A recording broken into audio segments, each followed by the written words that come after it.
इसी प्रकार से महाराज श्री के श्रीमुख से कथा प्रसंगों का निरंतर आनंद लेने के लिए पूज्य श्री के आधिकारिक YouTube चैनल को जरूर सब्सक्राइब करें और बेल आइकन को दबा दें।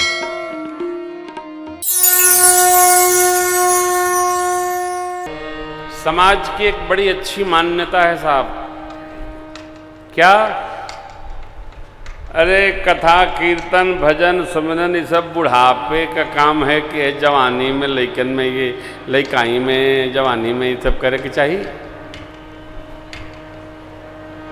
कोविड ने बता दिया है कि जवानी बुढ़ापा कुछ नहीं होता है। बूढ़े लोग कम गए, जवाने लोग ढेर गए। डॉक्टर साहब बैठे हैं। अब आप ये न सोचिए मैं कह रहा हूं कि बूढ़े लोग काहे नहीं गए, हमारा उचित ये नहीं है। इसने ये नहीं देखा कि कौन बूढ़ा है, कौन जवान है, कौन बच्चा है। अर्थात इस युग में, इस कलिकाल में अवस्था की कोई मर्यादा नहीं रही साहब।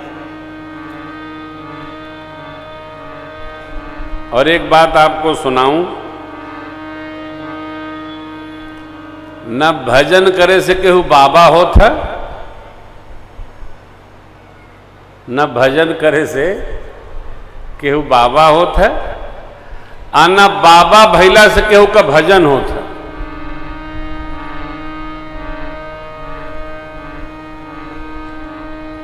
जिसके पुराकृत कर्म दिव्य होंगे, प्रचंड होंगे, पुण्य पुंज जितना सार गर्भित होगा उसका भजन में उतना मन लगेगा। सरल थोड़ी है। अच्छा क्षमा करिएगा, देखिए मैं व्यक्तिगत रूप से प्रेम भूषण बाबा नहीं है, हम महाराज हैं, बाबा नहीं है। हमारा नमवे है प्रेम भूषण महाराज। अब पंडित जी नहीं है, महाराज हैं। काहे? अतः हम राजा रामचंद्र के उपासक हैं, वनवासी राम के उपासक नहीं है। राम जैसे राजा राम की उपासना करते हैं, वैसे आनंद में राजा राम जी कृपा भी करते हैं। इसलिए इस बात से बाहर, चाहे बहुएं बैठी हैं, बेटियां बैठी हैं, माताएं बैठी हैं, बाप लोग बैठे हैं, मेरे भाई लोग भी बैठे हैं, सावधानी से सुन लो। भजन करे से कोई बाबा नहीं बन जाता है, और बाबा बनकर किसी से भजन बन जाए ये संभव नहीं है। भजन भैया हो, जन्म जन्म के पुराकृत कर्म जब संग्रहित होते हैं तो जीव का चित्त भजन में लगता। नहीं तो पूर्व जन्म के पापते हरि चर्चा न सुहाए, जैसे ज्वर के ताप से सुधा स्वयं चली। जैसे बुखार हो जाए तो लाख ब्रेड दो, दूध दो, डाल कर पानी दो। नहीं साहब रुचि नहीं है, एकदम मन नहीं कर रहा। अरे भाई दवाई खाना है खा लो। नहीं ऐसे दे दो दवाई, क्योंकि रुचि चली जाती है। यदि पुराकृत कर्म श्रेष्ठ नहीं है तो भजन में मने नहीं लगेगा। कहां क्या हो रहा है ये चर्चा हम करने नहीं आए हैं, लेकिन आप ये मान लो जो बच्चे भगवत भजन कर रहे हैं उनको करने दो।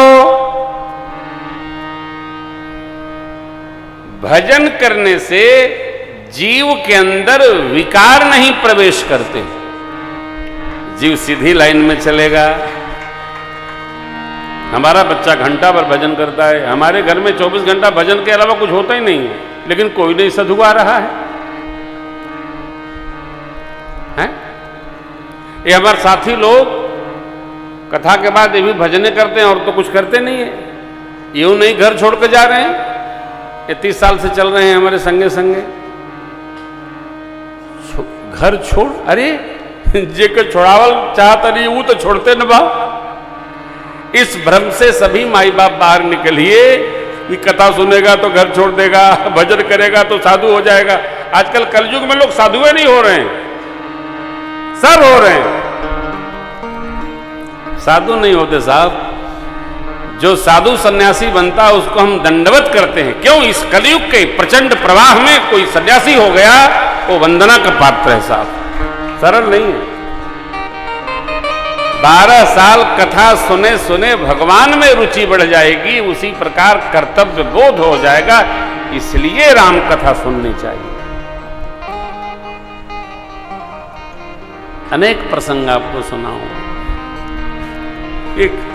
एक श्रीमान जी कथा सुन रहे थे, भागवत की 12 साल का संकल्प था, 12 साल का संकल्प लिए थे। तो काशी में ग्रहण लगा तो बोले काशी नहाने जाएंगे। पंडित जी सुना रहे थे तो बोले कि क्या उपाय है, हमको तो ग्रहण नहाने जाना है काशी में।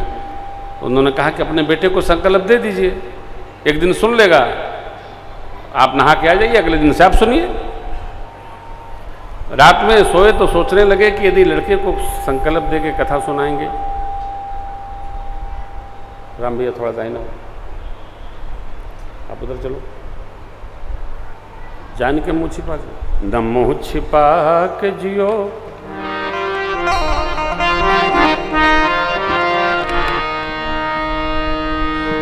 तो श्रीमान जी सवेरे आचार्य जी से बोले कि बाबा भागवत सुनाना, कहीं मेरे लड़के को वैराग्य हो गया तब। पंडित जी बड़े जोर हंसे, कहें सेठ जी 10 साल में भागवत सुनकर जब बाप के वैराग्य ना होगा तो एक दिन में लड़का के वैराग्य हो जाएगा? ऐसा होता नहीं है, ध्यान रखिएगा। कथा सुनने से वैराग्य नहीं होता, कथा सुनने से अनुराग होता है, कथा सुनने से अनुराग होता है। ये हमारे साथी लोग जो ये सब उबुक तुबुक लगाए, कोई बैरागी थोड़े है, सब बादशाह है, सब राजा है, कोई अरे देखो साधु का स्वभाव होता है, साधु का कोई डुगडुगिया नहीं होती है। गोस्वामी जी कहते कबहू के हों यही रखनी रहो गो, कबहू यही रखनी रहो गो। श्री रघुनाथ कृपालु कृपाते,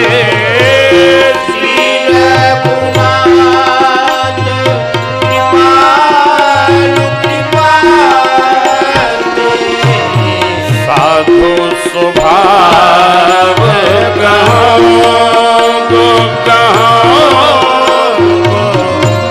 कबहू के हों यही रहनी रहो, कबहू के हों यही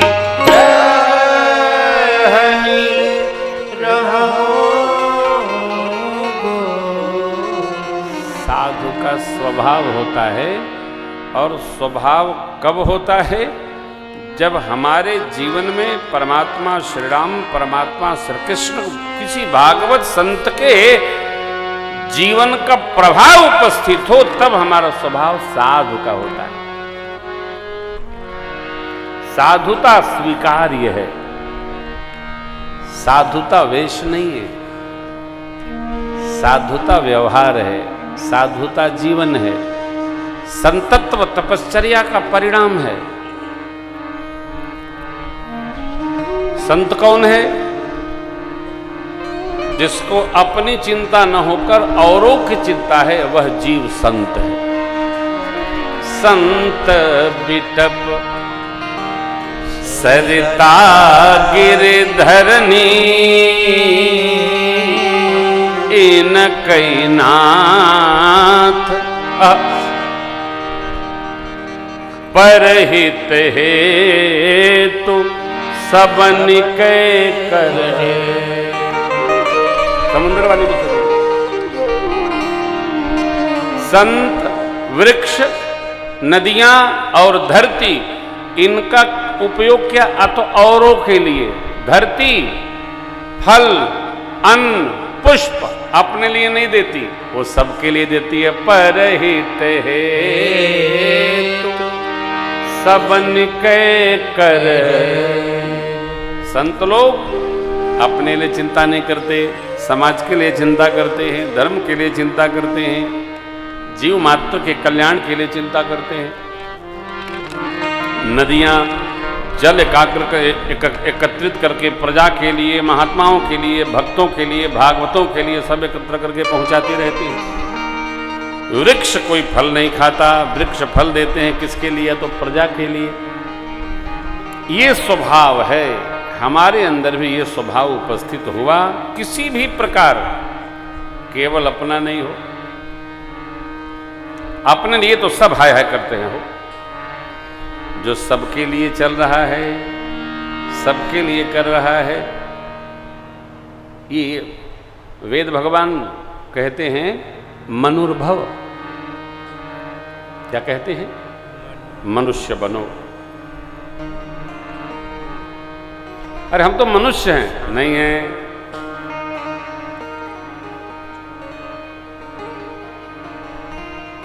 यो भरने को तो दुनिया में पशु भी पेट भरते हैं। ये भरने को तो दुनिया में पशु भी पेट भरते पथिक जो बांट कर खाए उसे इंसान कहते। पराया दर्द अपनाए उसे इंसान कहते। मनुर्भव। किसी के काम जो आए उसे इंसान कहते। हम बहुत नहीं हो, जिस योग्य हैं, जितनी हमारी क्षमता है।